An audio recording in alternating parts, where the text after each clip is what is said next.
The sun rises over golden cliffs. Waves crash against ancient stone. A rooster crows somewhere in a whitewashed village, and the smell of fresh bread drifts through a narrow alley that has not changed in 500 years. Somewhere else, right now, a matador steps into an arena. A fisherman pulls in his morning catch. A grandmother rolls dough for tomorrow's bread, exactly the way her grandmother once did. This is a single morning, in a single country, and yet it feels like an entire world. This is Spain. It is a nation where deserts and snow-capped peaks exist just hours apart, where 60 different islands rise from 2 different seas, where more than 60 languages and dialects are spoken behind its borders, each one guarding a piece of identity that refuses to disappear. Have you ever imagined a country so varied that you could wake up on a volcanic beach and fall asleep under an alpine sky, all on the same day? Have you ever wondered how one land can hold Roman ruins, Moorish palaces, Gothic cathedrals, and futuristic cities of glass, all within a single afternoon's drive? By the end of this journey, you'll understand exactly why millions of travelers fall in love with this country every single year, and why so many never truly leave it behind. But before we set foot in its greatest cities, let's uncover a few things about Spain that most people never learn. Did you know Spain is the second most mountainous country in all of Europe, right after Switzerland? And yet, tucked into its southern corner lies Tabernas, mainland Europe's only true desert, so dry and cinematic that it once stood in for the American Wild West in dozens of classic films.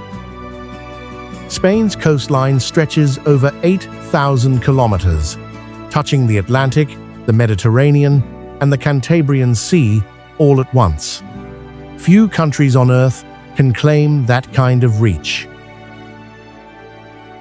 And speaking of reach, did you know Madrid sits so high above sea level that it holds the title of the highest capital city in all of Europe?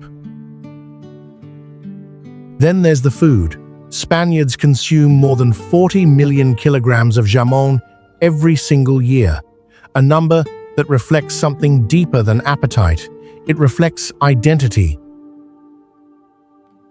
This is also the world's largest producer of olive oil, responsible for nearly half the entire planet's supply.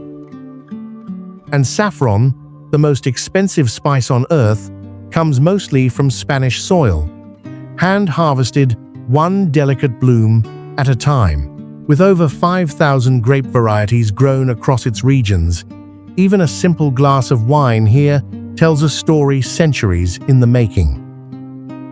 Add to that 10,000 castles, 47 UNESCO World Heritage Sites, and a footballing culture so passionate it produces 2 of the most decorated clubs on the planet. And you start to understand, Spain isn't just a destination. It's a feeling. And now it's time to see it for ourselves. If you're ready for this journey, drop a comment below and tell me where in the world you're watching from right now. We'd genuinely love to know how far this video has traveled. While you're there, hit that like button, subscribe to Vast Earth, and turn on notifications so you never miss the next journey. Now, let's begin. Starting in a city where fire, art, and legend all collide. There's a church in this city that has outlived the man who dreamed it up and still isn't finished. More than 140 years after the first stone was set, cranes still rise among its towers. Antoni Gaudí poured his final years entirely into this one building, working obsessively over every detail, convinced he was shaping something far bigger than himself.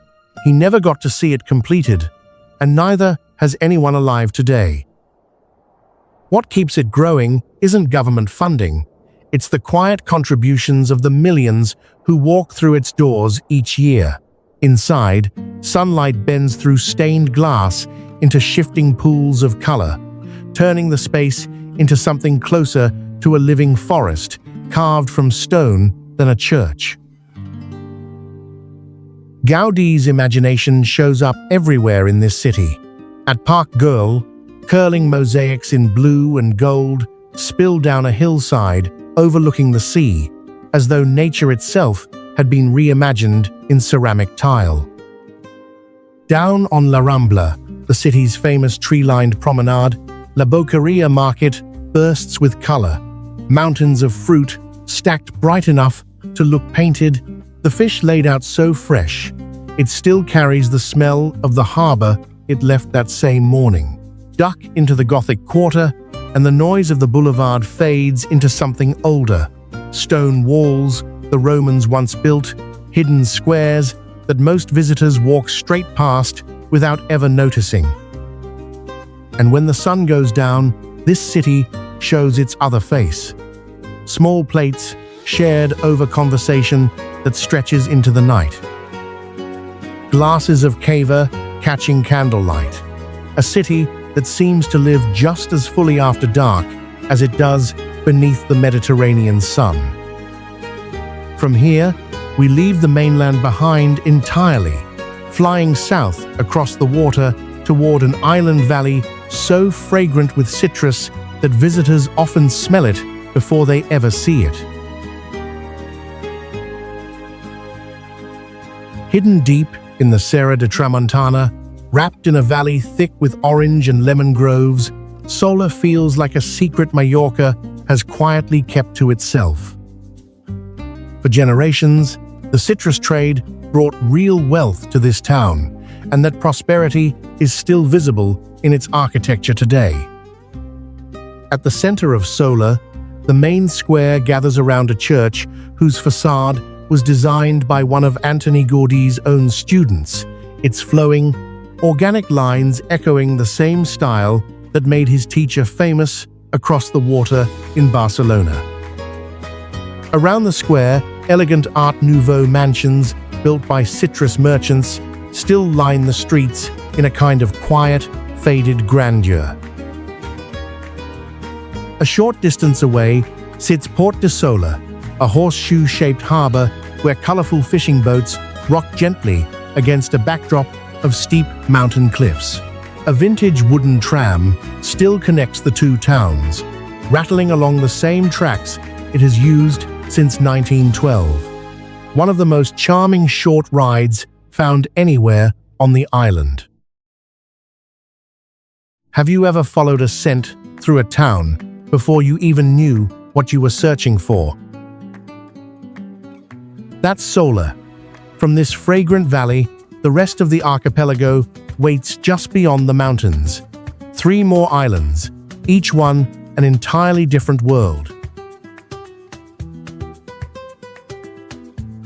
Scattered across the deep blue of the western Mediterranean, 4 islands sit just a short ferry ride apart, and yet each one behaves like a distant relative rather than a close neighbor, its own personality, its own pace, its own reason for existing.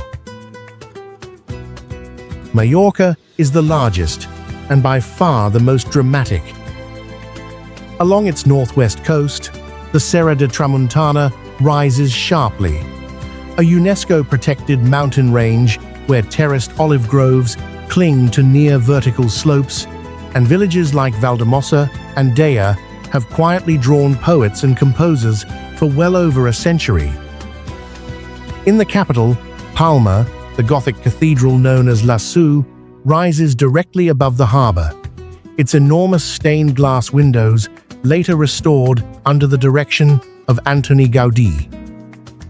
Just outside the old city, the caves of Drac hold one of the largest underground lakes anywhere on Earth, and visitors glide across it by candlelit boat while a live string quartet performs somewhere in the darkness, a detail strange enough that most people don't believe it until they've experienced it themselves.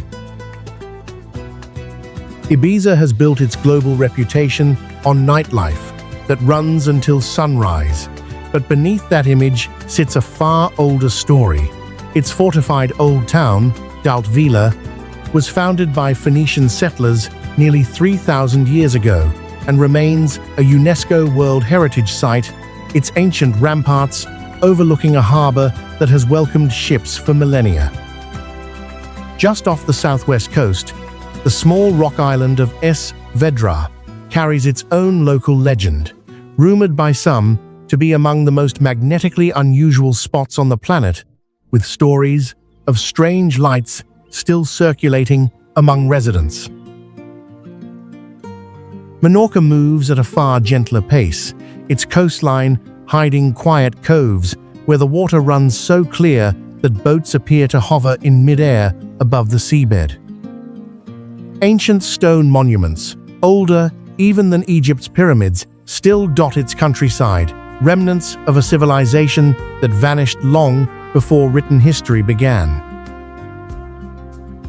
And then there's Formentera, the smallest and least developed of the four, reachable only by boat, its beaches so pale and its water so transparent that comparisons to the Caribbean come up constantly.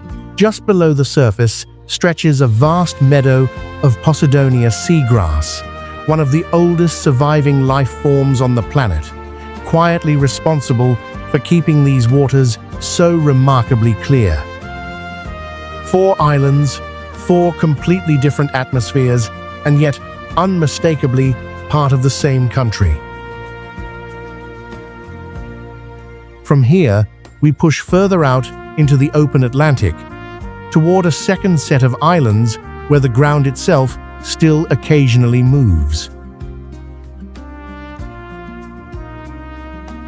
Out in the Atlantic, closer to the African coast than to mainland Spain, 7 volcanic islands rise in a state of near-permanent spring. The sun rarely disappears for long here. The ground runs black with volcanic ash, and the scenery shifts so drastically from one hour to the next that it hardly feels like a single place. On Tenerife, the largest island, Mount Teide climbs nearly 4,000 meters into the sky, not only Spain's highest point, but one of the tallest volcanic formations found anywhere on the planet. Snow often dusts its peak, while just a short drive away, beachgoers relax under full sun, 2 climates coexisting within the same afternoon. The national park, surrounding the volcano, stretches across terrain so alien that filmmakers have repeatedly used it to depict landscapes belonging to other worlds entirely. Along the island's western edge, the Los Gigantes cliffs drop straight into the sea, reaching heights of up to 600 meters, imposing enough that the island's original inhabitants, the Guanches, once considered this coastline the boundary of the known world. On Lanzarote, black volcanic soil covers nearly the entire landscape, and yet vineyards somehow still thrive here, planted in shallow pits, dug into the ash, and sheltered by low stone walls, a farming method rarely seen anywhere else. Artist and architect Cesar Manrique spent much of his life reshaping this island, weaving bold modern design so seamlessly into its volcanic terrain that art and nature become almost indistinguishable from one another. On Gran Canaria, the scenery shifts once more. Sweeping sand dunes give way suddenly to steep mountain gorges, all within a single day's exploration, a compact continent packed onto one island. Have you ever stood somewhere that felt like an entirely different planet without ever leaving your own country? That's the Canary Islands. Now we return to the mainland, touching down on a sun-soaked stretch of southern coast, where the warmth never really lets up. Running more than 150 kilometers along the Mediterranean, the Costa del Sol earns its name honestly, blessed with over 300 days of sun a year. Along this coastline, golden beaches seem to stretch endlessly, and the near-constant warmth keeps travelers returning to these same shores year after year. In Malaga, the region's cultural anchor, history climbs straight up from the waterfront. The Alcazaba, a Moorish fortress more than 1,000 years old, rises through layered gardens and stonework built originally to defend the city, now simply offering some of the best views along the entire coast. Higher still, the ruined towers of Gibralfaro Castle look out over rooftops, harbor, and sea in a single sweeping view. This city also gave the world Pablo Picasso, and today a dedicated museum traces the streets and the quality of light that shaped him long before anyone recognized his name. Further along, Marbella carries an entirely different energy. Private yachts lining the marina, upscale boutiques tucked behind palm-lined walkways, a coastal playground built for glamour under constant sun. In Nerja, the pace slows back down, and the Balcón de Europa offers a viewpoint so striking it once earned praise directly from Spanish royalty, cliffs dropping straight into turquoise water below. Scattered through the hills just inland, the whitewashed Pueblos Blancos keep watch over this entire stretch of coast, visible for miles. A quiet reminder that even along Spain's flashiest shoreline, older traditions have never really left. Have you ever felt sunshine so relentless it started to feel like a permanent mood rather than weather? That's the Costa del Sol. From here, the land climbs inland toward one of those very Pueblos Blancos, a town that takes the idea of clinging to the edge and pushes it further than almost anywhere else in Spain. Most towns are built on top of hills. Ronda seems to hover at the very edge of one. A deep gorge slices the town cleanly in half, and only a single stone bridge, over 40 years in construction, holds the two sides together. Despite its name, the Puente Nuevo, or New Bridge, has stood watch over this canyon since the 18th century. And looking down from its railing, watching a thin river thread its way through the rock far below, brings on a strange mix of vertigo and awe. This town also lays claim to the roots of modern bullfighting. Its bullring, opened in 1785, ranks among the oldest surviving in Spain, and the Romero family helped establish many of the rules and rituals that would shape the sport for generations afterward. It's no wonder Ernest Hemingway returned here again and again, drawn as much by the wine as by what he described as the quiet resilience of its people. Walk through the old quarter, and whitewashed houses sit right at the cliff's edge, catching a soft pink glow as evening arrives. Roman occupation, Moorish rule, and centuries of Spanish history have all passed through these walls, and somehow the town has never lost its nerve, still perched exactly where it's always stood. Have you ever stood somewhere so dramatic your stomach dropped just from the view? That's Ronda. Not far from this ridge, tucked into the same stretch of Andalusian hillside, waits a village that solved an entirely different problem by building itself directly into the rock. Most villages sit on the land. Setenil de las Bodegas sits underneath it. Tucked into a narrow gorge carved by the Rio Trejo, entire streets run beneath massive overhanging rock formations, the stone itself acting as a natural roof for the houses below. No other village in Spain looks quite like it. Follow either of its two main streets, Cuevas del Sol and Cuevas de la Sombra, and you'll find homes, bars, and restaurants carved straight into the cliffside. ceilings low enough to brush with a raised hand, the cool stone offering natural shelter from the fierce summer heat of Andalusia. The name isn't accidental either. Bodegas refers to the ancient cellars once carved into this same rock, used for generations to store wine and oil at a steady, naturally cool temperature. On market days, the village fills with stalls of local chorizo, wild honey, and fresh olive oil, the same products that have sustained this community across generations. Walking through its shaded, rock-covered lanes, escaping the sun overhead, it's easy to feel a quiet sense of protection, as if the mountain itself, long ago, decided to shelter the people living beneath it. Have you ever come across a village that seemed to break every normal rule of building a town? That's Setenil de las Bodegas. From this Andalusian gorge, the land finally softens and slopes downward into the sun-drenched, orange-scented heart of the region's greatest city. The scent of orange blossom hangs over nearly every street in this city, mingling with the distant, aching pull of a guitar drifting from some unseen bar. If Spain has a pulse, it beats strongest here. Flamenco wasn't created for stages or spectators in Seville.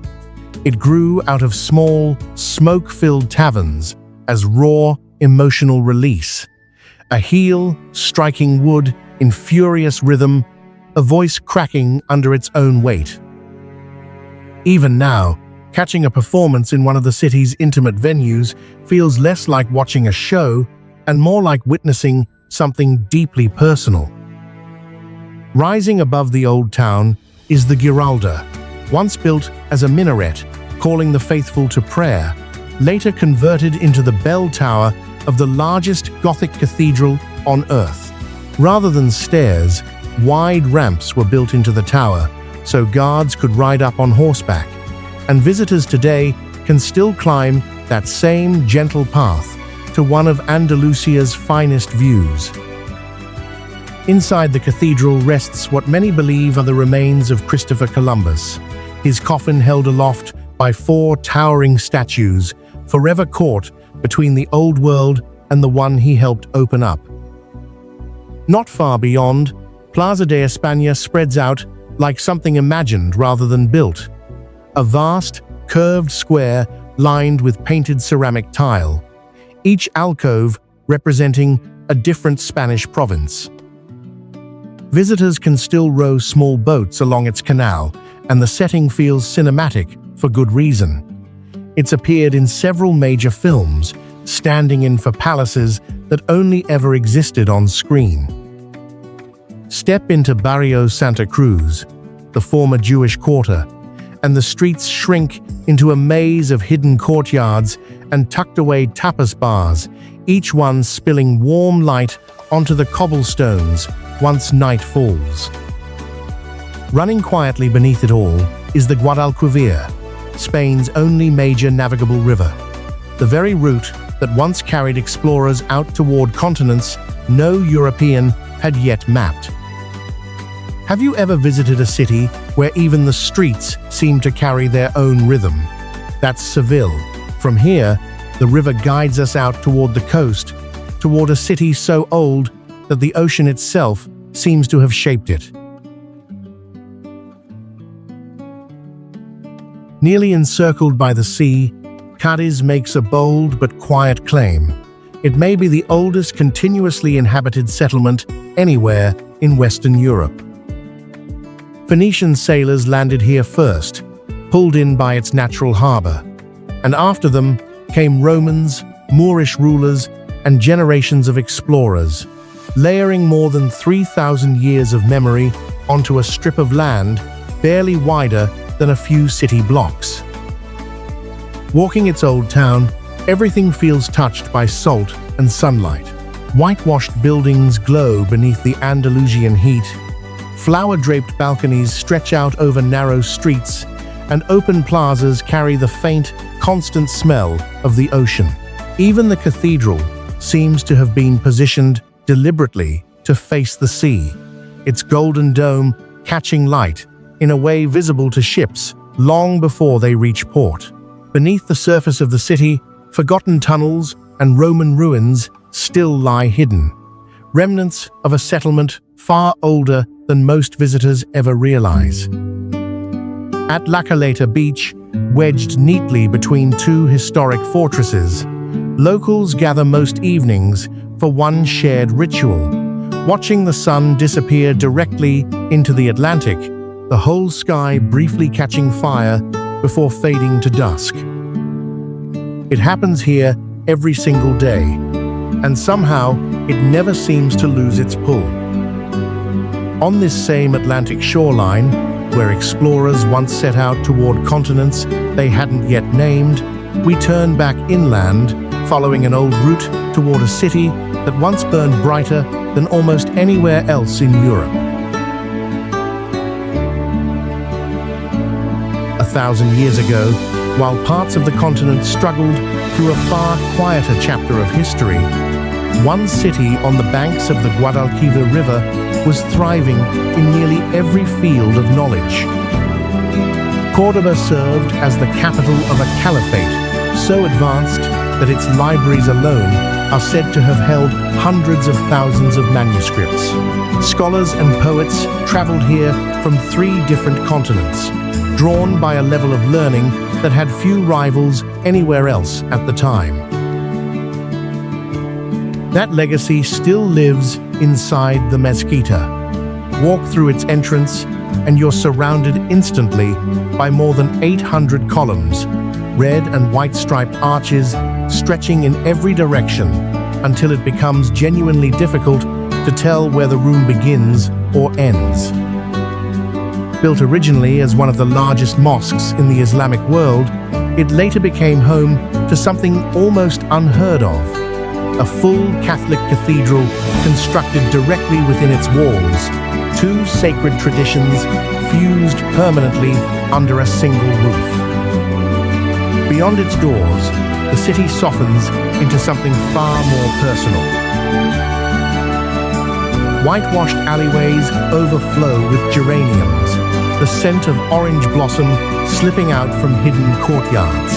Each May, hundreds of these private patios open to the public during the Festival of the Patios, a custom tracing back to Roman times, turning the entire city into a living, blooming garden for just a few short weeks.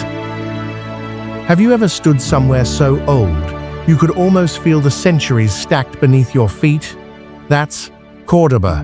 From here, an ancient route leads east, toward the final stronghold of a kingdom that refused to surrender quietly. At the base of the Sierra Nevada, its peaks still capped in snow, even at the height of summer, sits what remains of the last Moorish kingdom in Spain. In 1492, this was the final Muslim territory to fall, and legend holds that its departing ruler paused on the road out, looked back one last time, and could not hold back his grief. The exact spot is still marked today, remembered as the place of the Moor's last sigh. Above the city, the Alhambra continues to watch over everything below, a fortress palace so finely detailed it feels closer to poetry than architecture. Wander its rooms and entire walls disappear beneath calligraphy so intricate it takes a trained eye to know where one pattern ends and the next begins. Courtyards hold perfectly still pools of water, designed centuries ago to double the size of every room through reflection. In the gardens of the Generalife, fountains still trickle exactly as they did 1,000 years back, threading through hedges and roses that seem to bloom regardless of season. Below the palace walls, the Albarracín, the city's oldest neighborhood, climbs the hillside through a maze of narrow white streets. Reach the Mirador de San Nicolás as the sun begins to set, and you'll witness one of the most quietly moving views in the country, the Alhambra glowing gold and rose as it slips into shadow, the fading light of an empire caught in stone. This city is also often credited as the birthplace of the tapas tradition. Small, free bites served alongside every drink, a custom locals still claim proudly as their own. In its old caves and taverns, flamenco isn't staged for visitors. It's simply part of daily life, raw and unfiltered. Have you ever watched a sunset so striking it seemed to carry its own sense of loss? That's the Alhambra at dusk. From this hillside city, we head west into Extremadura, toward a quiet hilltop town where conquistadors once set out for a world they hadn't yet discovered. Rising on a hilltop in the quiet Extremaduran countryside, crowned by an Arab fortress that has watched over these plains for over 1,000 years, Trujillo carries far more history than its modest size suggests. This small town once served as a departure point for some of history's most famous and most controversial explorers, men who sailed from Spain to seize entire empires across the Atlantic. At its heart, Plaza Mayor opens up wide and balanced, framed by Renaissance palaces built from pale stone, much of it funded by fortunes brought back from the New World. At its center stands a bronze statue of Francisco Pizarro, Trujillo's most famous native son, the conquistador behind the fall of the Inca Empire, a legacy still debated as much as it is remembered. Wander the town's narrow streets, and medieval towers alongside crumbling Moorish walls appear unexpectedly between Gothic churches, each layer of stone marking a different chapter of conquest, faith, and ambition. Many of these buildings open onto hidden interior courtyards, tucked behind unassuming doors, offering sweeping views across the sun-baked plains of Extremadura stretching toward the horizon. There's a particular stillness to Trujillo, a sense that this small hilltop town has already witnessed more history than places many times its size. Have you ever stood somewhere and felt the sheer weight of everything that had passed through it? That's Trujillo.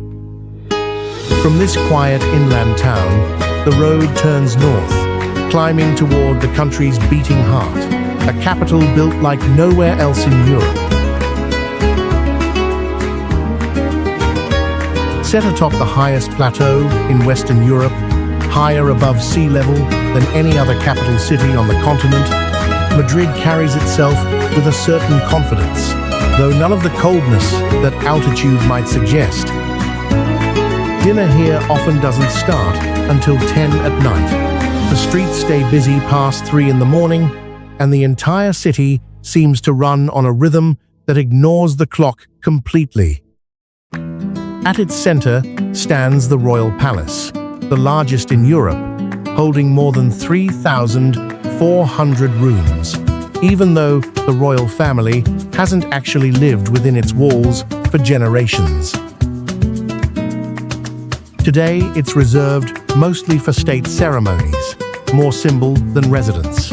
Just around the corner, Plaza Mayor has seen nearly everything a public square can witness: coronations, executions, bullfights, centuries of ordinary life unfolding beneath its arcades. Now it's simply where locals linger over coffee, watching the crowd drift by, exactly as generations before them once did. Inside the Prado, some of history's most significant paintings hang in quiet, dim rooms. Goya's darker, haunted visions, Velázquez's technical brilliance, works so important that scholars fly in from every continent just to stand before them. When the museum doors close, Retiro Park takes over, once reserved only for royalty, now a green escape where families row wooden boats beneath the shade of trees planted long before any of them were born. Walk down Gran Via after dark, often nicknamed Spain's answer to Broadway, and it's obvious why this street has defined the modern city for over 100 years, its theaters and storefronts glowing under neon, its energy restless and constant. Madrid never bothers being quiet or reserved the way some European capitals do. It's loud, it's proud, and completely unapologetic about it. A city sitting high above everything else and somehow still feeling firmly grounded in its own past. Less than an hour from this plateau, past the noise and the light, waits a much older world. A hilltop city where three faiths once shared the same streets. Curled almost entirely inside a bend of the river, Toledo rises on a hill just outside Madrid, and the moment it comes into view, it's clear why this place is remembered as a rare meeting point of faiths. Christian, Muslim, and Jewish communities lived alongside one another here for centuries, and that layered past hasn't faded. It's built directly into the walls, the archways, and the quiet corners of the old town. Walking its winding streets, you'll pass former workshops where swordsmiths once forged blades so precise that Toledo steel earned a reputation across the entire medieval world, a craft still practiced by a handful of artisans today. Two landmarks rise above the rooftops in quiet competition. The Alcazar, a fortress with 4 towers that has weathered sieges, fires, and civil war, and the Gothic cathedral, its spire climbing so high it seems to disappear into the sky. The painter El Greco called this city home, and loved it deeply enough to paint it beneath a churning, almost apocalyptic sky, a version of Toledo that still hangs in museums today. Wander these same stone streets now, and it's not hard to feel exactly what he must have felt. A place suspended, somewhere between memory and myth. A short distance away, on this same golden plateau, waits a town frozen almost perfectly in time, one said to have inspired a fairy tale known the world over. The first time you stand beneath it, it hardly seems possible. A Roman aqueduct, over 2,000 years old, marches through the city on towering stone arches, reaching nearly 30 meters at its tallest point. What makes it remarkable isn't only its age, it's the method behind it. The blocks of granite were shaped and stacked with such precision that no mortar or adhesive was ever needed to hold the structure together. Just the patient calculation of Roman engineers, still holding firm after 2,000 years of weather. The rest of Segovia carries that same quiet wonder. Its old town is a tangle of golden stone lanes, all leading eventually toward the cathedral, the final Gothic cathedral ever built in Spain, often called the Lady of Cathedrals for the grace of her towers. At the city's highest point stands the Alcazar, its pointed turrets cutting sharply into the sky. Local tradition insists this very silhouette helped inspire Walt Disney's own fairy tale castle. And once you see it up close, the story becomes very easy to believe. There's something almost dreamlike about Segovia at dusk, the aqueduct catching amber light, cathedral bells drifting faintly through empty stone streets, a town that feels less like a stop on an itinerary and more like somewhere time forgot to keep moving. From here, the road climbs east into the mountains of Aragon, toward a village so isolated and so strangely colored that from a distance it nearly vanishes into the surrounding cliffs. At the bottom of a steep gorge in Aragon, a village appears that looks less like something built on the landscape and more like something grown out of it.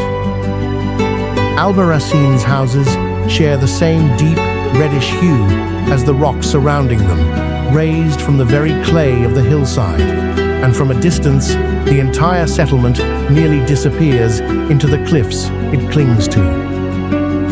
A 14th century wall still traces much of the village's outline, climbing steeply toward a lone watchtower that once guarded these narrow valleys.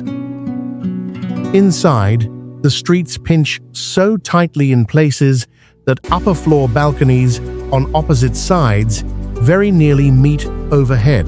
Close enough, locals say, that neighbors could once share a loaf of bread without stepping outside their doors. During centuries of Moorish control, the settlement took its name from the Banu Razin family, whose long rule still shapes its layout and fortifications today. Beyond the village walls, tucked among pine trees and red stone, caves, shelter paintings, thousands of years old, simple figures and handprints left by people whose entire world was this same valley, long before any wall or tower stood here at all. Have you ever visited somewhere so quiet it felt intentionally hidden? That's Albarracín. From this remote mountain village, we head north toward the Catalan coast, to a city painted entirely in the colors of a river. Along a narrow river, houses in shades of rust, gold, and faded red lean forward as if checking their own reflection in the water below. This is Girona, a place so untouched by time that it looks almost staged, a backdrop rather than a real city. Fans of a certain fantasy television series will recognize these very streets, borrowed for a fictional kingdom, and the resemblance to a painting only grows stronger the longer you stand here. Behind the riverside facades lies El Col, one of Europe's most intact former Jewish quarters, its steep, narrow lanes twisting upward in a pattern that hasn't changed in centuries. Climb onto the old defensive walls, still open for visitors to walk, and the whole city unfolds beneath you, terracotta rooftops and bell towers leading the eye toward the cathedral at the highest point. One detail surprises almost everyone who learns it. One of the bridges crossing this river was designed by Gustave Eiffel, years before the tower that would make his name famous in Paris. This is a city built for wandering without a destination, letting its alleys decide where you end up next. From here, the coastline narrows and quiets, leading toward a fishing village, so isolated it feels like the sea agreed to keep it secret. At the far end of a coastal road that never seems to want to end, a scattering of white houses appears, facing water so blue it barely looks real. Cadaqués remains the most cut-off village on the entire Costa Brava, protected for generations by a jagged headland that has quietly kept the crowds away. No highways rush through here, no towering hotels crowd the shore. Just small boats rocking in the harbor, nets left out to dry, and a stillness so complete you notice your own footsteps on the cobblestones. It's easy to understand why Salvador Dalí spent so much of his life just outside this village. He found endless material in the way the light moved across this water, in the strange, twisted rock along the shoreline, in a place that always seemed to blur the border between the real and the imagined. Even today, walking through Cadaqués at golden hour, that same surreal quality lingers. Whitewashed walls glowing amber, a small hilltop church watching over the bay, the same waves lapping the same shore they have for over a century. Have you ever come across a place that felt like it was deliberately hiding from the rest of the world? Tell us about it in the comments below. Just down this same stretch of coast waits a fortified town where the sea itself seems to stand guard over the walls. Along the rugged curves of the Costa Brava, where cliffs drop suddenly into brilliant turquoise water, a medieval fortress rises directly above the shoreline, its walls standing exactly as they did centuries ago. This is Tossa de Mar, and its old quarter, Vila Vella, remains one of the last fortified medieval settlements still standing directly on the Mediterranean. Climb its old watchtowers and walkways, and the entire bay spreads out beneath you, golden sand framed neatly by rocky headlands, small boats rocking gently in water, so clear it looks almost unreal. This stretch of coast once drew painters and writers chasing exactly this quality of light, something that seemed to exist nowhere else quite the same way. Behind the walls, traditional stone houses lean into tight alleyways, and small family-run restaurants still serve fish caught that same morning, prepared plainly the way it has always been done here. Sit at one of these tables as the sun begins to lower, and it's easy to picture generations of fishermen doing exactly the same thing, watching that same sun sink into that same sea, trading stories about everything the water had given and taken from their families over time. Have you ever sat somewhere so beautiful you found yourself hoping time would simply slow down? That's Tossa de Mar. From this fortified coast, we head inland again toward a town built entirely from volcanic rock, balanced on the edge of a cliff almost too dramatic to seem real. Some villages sit near a cliff. Castellfollit de la Roca sits directly on top of one and shows no intention of moving. Perched more than 50 meters above the Fluvia River Valley, its houses press so tightly together that they form a single, unbroken wall of stone, staring straight down into the gorge. The cliff itself formed from ancient lava flows that hardened into these dramatic basalt columns thousands of years ago, and the village that eventually rose here seems to have simply accepted the risk as part of its identity, building right out to the last inch of usable rock. At the heart of the village, the bell tower of Sant Salvador Church rises above the rooftops, its foundation planted directly into the same volcanic stone the rest of the town rests upon, as though church and cliff had quietly agreed to become one structure. Walk to the village's edge, and the view opens onto the wide, fertile Catalan plain below, a striking contrast between the sheer drop underfoot and the calm farmland stretching toward the horizon. Have you ever stood somewhere that tightened your stomach just slightly in the best possible way? That's Castellfollit de la Roca. From this dramatic cliffside, we follow the coast south toward a rocky promontory where a fortress once served as a pope's private residence. Jutting into the Mediterranean on a rocky spit of land, almost entirely surrounded by water, Peñíscola's old town sits behind 16th century walls that have guarded it for generations. At its highest point stands a Templar castle, built in the 13th century by the Knights Templar and later home to Pope Benedict XIII. During one of the most turbulent chapters in the history of the Catholic Church, a period when the papacy itself was split, and this small fortress briefly became a center of religious power in the Western world. From the castle terraces, the views split in two directions: soft sandy beaches curving north, rugged rocky coves scattered to the south.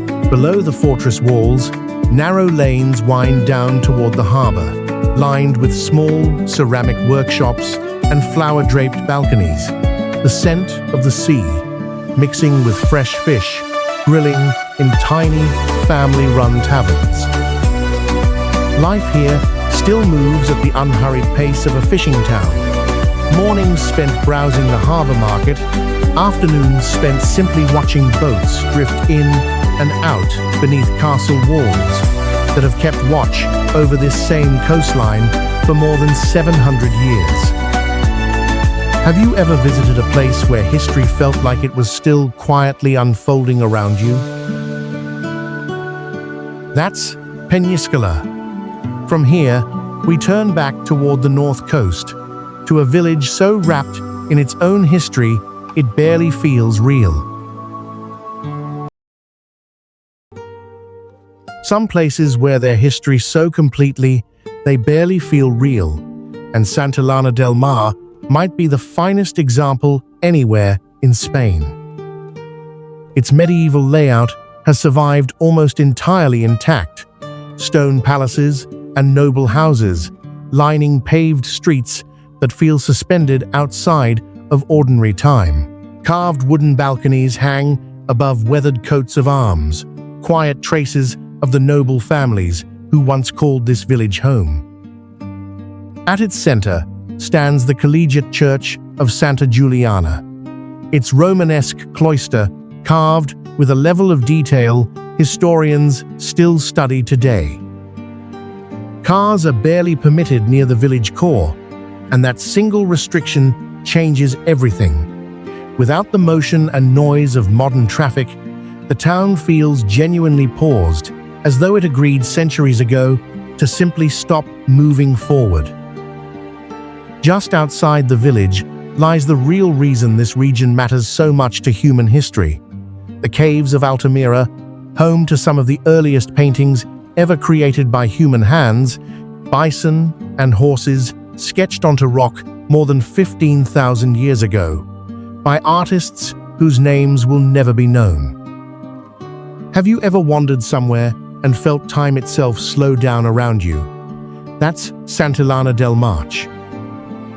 From here, we climb toward the wild mountain wall, where Spain quietly gives way to France, the final stop of our journey.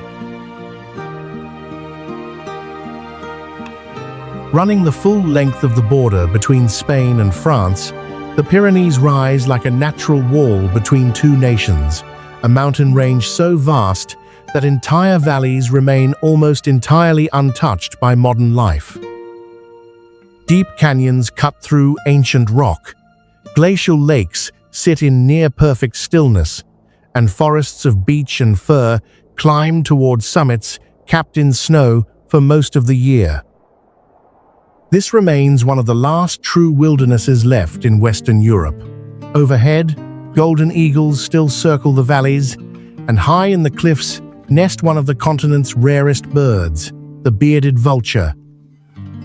Even the brown bear, long absent from much of Europe, has begun slowly returning to these remote slopes, a small but telling sign of just how wild this landscape remains. Scattered through the valleys, small stone villages gather around Romanesque churches that have stood for nearly 1,000 years, their simple architecture weathered by centuries of mountain winters. Life here still follows an older rhythm, shepherds guiding their flocks along paths. Their families have walked for generations, and the local cuisine reflects that same tradition. Aged cheeses and smoked meats built to sustain those who work this unforgiving terrain. In Ordesa and Monte Perdido National Park, waterfalls tumble through limestone canyons shaped over millions of years, drawing hikers and climbers from across the continent who come specifically to test themselves against terrain that offers no easy paths, only earned reward. Have you ever stood somewhere so remote it felt like the modern world had simply forgotten it was there? That's the Pyrenees. And here, at the edge of the map, our journey through Spain finally comes to rest. From the unfinished spires of Barcelona to the fire-forged cliffs of the Canary Islands, from a palace built for kings to a village built beneath the rock itself, we've crossed a country that never once repeated itself. We've stood where empires rose and fell, where saints are said to rest, where a king once looked back at everything he was about to lose. We've caught the smoky scent of jamon curing in mountain air, felt the Atlantic spray against ancient sea walls, and watched the sun vanish into the Mediterranean from a beach tucked quietly between two castles. That's the strange magic of Spain. It never asks you to choose one version of itself. It hands you deserts and glaciers, cathedrals and mosques, silence and flamenco, all in the same breath. And somehow, none of it ever feels like a contradiction. It simply feels whole. If this journey stirred something in you, even just a little, do us a favor, leave a comment, and tell us which of these places you'd visit first, or which one already lives in your memory, from a trip of your own. Hit that like button if you made it this far with us. Share this with someone who's always talked about visiting Spain, but never quite booked the flight, and subscribe to Vast Earth so you don't miss where we wander to next. Because this was never really just a video about Spain, it was an invitation. And somewhere out there, right now, the sun is still rising over those same golden cliffs, waiting for the next person willing to go find it. Thank you for watching, and until next time, keep exploring.